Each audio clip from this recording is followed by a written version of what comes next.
things to load. I'll come to under trigger.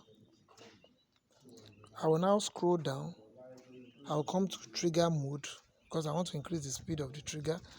I'll come to here. Let me auto delay. Yes, let me increase the speed, running speed. So the speed is at maximum, both opening and closing is at maximum, so I don't need to reduce the speed. I'll check everything is okay.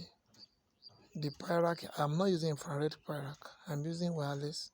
So I'll come back here. The pedestrian is 1 meter. I want to increase the pedestrian a little bit. So from 1 meter, I'll press on it. I'll increase it to 1.8 meter. That's okay. I'll come back here. It will save the settings by validating settings like that. So next thing now is I want to run the gate and see if everything is working very fine. I'm waiting for the validation to be completed.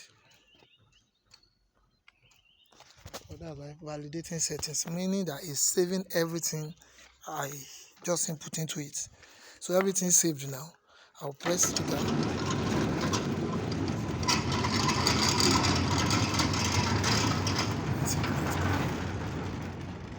So the gate is working now perfectly by itself.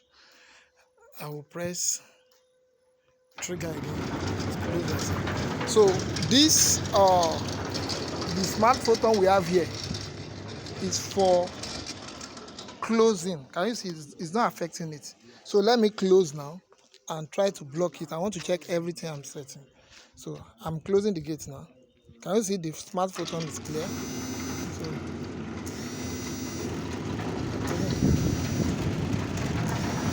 So let me block it. It should open back. Let's see. It opens back, showing that something blocked it. By the time I go back here, I'll go back to the app to tell me someone is blocking. Can you see the Smart Photon? It's open. The gate is fully open now.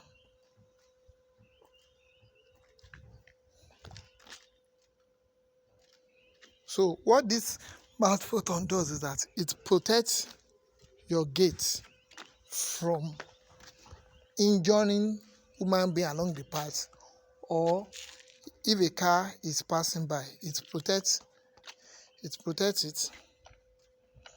So let me close back now.